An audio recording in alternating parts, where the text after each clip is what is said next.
दोस्तों, समय था 1947 का। बॉर्डर पर हलचलें तेज हो रही थी। हम अभी अभी आजाद हुए ही थे कि अचानक बॉर्डर पर पाकिस्तान की तरफ से एक भयानक घटना को अंजाम दिया जा रहा था, जिसकी भनक भारतीय आर्मी को लगती है। समय था 3 नवंबर 1947 का और ये जगह थी कश्मीर घाटी। इसी मुठभेड़ में भारत के एक जांबाज जवान ने खूनी खेल खेला था और वो भी अकेले एक हाथ से करीब 500 पाकिस्तानी घुसपैठियों को अकेले ही भगा दिया था।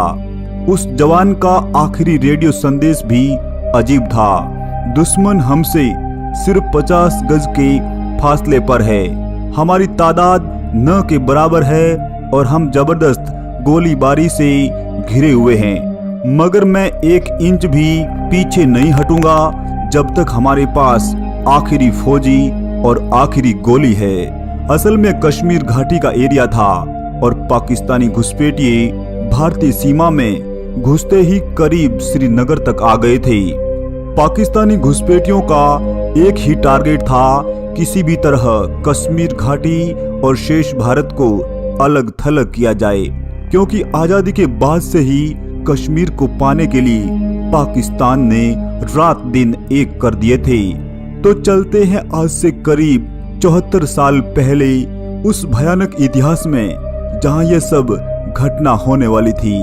आखिर उस समय ऐसा क्या हुआ था और वो 24 साल का जांबाज जवान कौन था जिसने अकेले ही अपने दम पर पाकिस्तानियों के छक्के छुड़ा दिए थे। समय था अक्टूबर 1947 का। पाकिस्तानी फौज भारतीय बॉर्डर में घुसने की फिराक में थी और आखिर सुरंग के जरिए वो भारतीय सीमा में एंट्री करती है। इन घुसपैठियों के बारे में भारतीय आर्मी को भी भनक लगती है।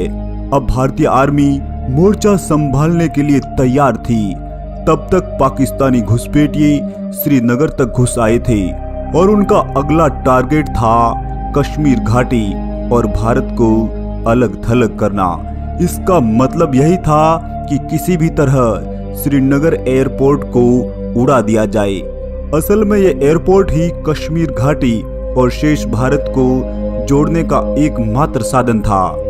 अगर उस समय इस एयरपोर्ट को उड़ा दिया जाता तो शायद आज भारत का नक्शा कुछ अलग ही होता। मगर इसी दौरान एक भयानक घटना को अंजाम दिया जा रहा था। समय था 3 नवंबर 1947 का। सुबह के 10 बज रहे थे। घुसपैठ की भनक लगते ही भारतीय आर्मी की 3 टुकड़ियां यहां पेट्रोलिंग करने आती है, मगर दुश्मन बड़े ही चालाक निकले। इस दौरान उन्होंने किसी गतिविधि को अंजाम नहीं दिया था। इस तरह 2 बजने से पहले ही दोनों बटालियन वापस आ जाती है। यहाँ किसी खतरे को ना पाते हुए एक टुकड़ी को यहाँ तैनात कर दिया था और बाकी दोनों टुकड़ियां वापस जम्मू के लिए निकल गई थी। मगर अचानक 3 बजते ही इस टुकड़ी पर हमला हो जाता है।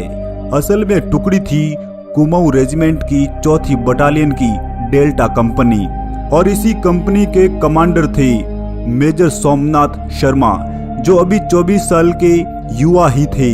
असल में टुकड़ी की रवानगी होने से पहले मेजर सोमनाथ हॉस्पिटल में भर्ती थे।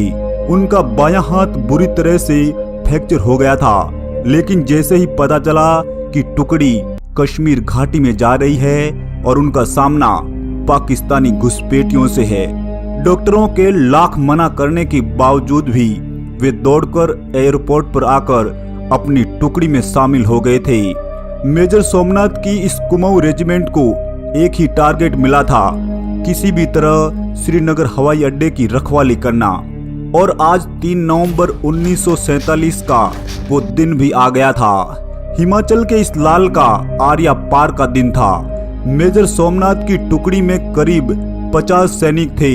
वहीं सामने पाकिस्तानी घुसपैठियों की करीब संख्या 500 में थी और इसी मुठभेड़ में मेजर सोमनाथ ने अपना आखिरी रेडियो संदेश कुछ इस तरह दिया था: मैं 1 इंच भी पीछे नहीं हटूंगा और तब तक लड़ता रहूंगा जब तक कि मेरे पास आखिरी जवान और आखिरी गोली है।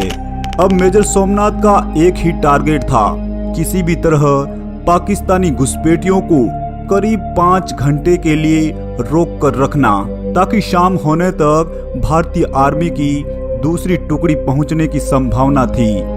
पाकिस्तानी घुसपैठिए भारी हथियारों से लैस थे और वे लगातार भारतीय आर्मी पर बमबारी कर रहे थे, मगर कुमाऊं रेजिमेंट भी पीछे कहां हटने वाली थी।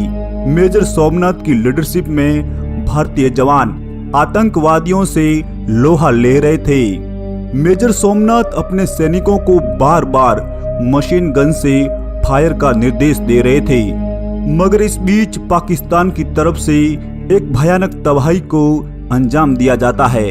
वे सैकड़ों की संख्या में मोटार बम दागते हैं और एक ऐसा ही बम मेजर सोमनाथ के पास आकर गिरता है और कुछ ही पलों में इस जवान के चीथड़े बिखर जाते हैं। हाथ फ्रैक्चर होने के बावजूद भी मेजर सोमनाथ दुश्मनों से लगातार लड़ रहे थे, मगर अब तो पूरे शरीर ने ही जवाब दे दिया था।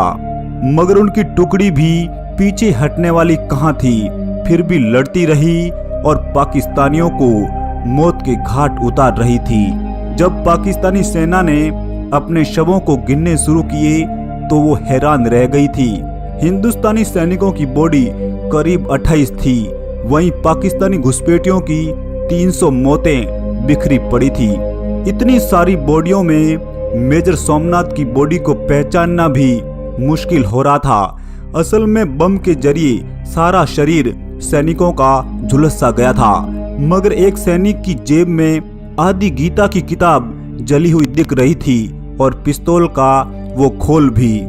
इस तरह पता लगा कि यही शहीद मेजर सोमनाथ है जो हमेशा अपनी जेब में गीता की किताब रखते थे।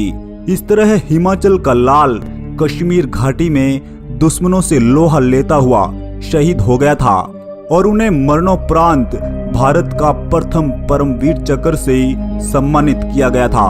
26 जनवरी 1950 को तत्कालीन राष्ट्रपति डॉक्टर राजेंद्र प्रसाद के हाथों उनके पिताजी ने यह पहला परमवीर चक्र प्राप्त किया था, मगर इस दौरान परमवीर चक्र में भी एक संयोग देखने को मिला था। असल में मेजर सोमनाथ के भाई की पत्नी सावित्रीबाई खानोलकर ने भारत के इस परमवीर चक्र की डिजाइन तैयार की थी और उसी घर में यह पहला परमवीर चक्र आया था। मेजर सोमनाथ जैसे वीर हर दिन हमारे देश की रक्षा में सीमा पर अपने प्राणों की आहुति देते हैं। हमारा कर्तव्य है कि हम इन वीरों को याद कर इनकी शहादत का मान रखें। एक लाइक परमवीर विजेता मेजर सोमनाथ के नाम। दोस्तों, चैनल सब्सक्राइब जरूर कीजिएगा। जय हिंद, वंदे मातरम।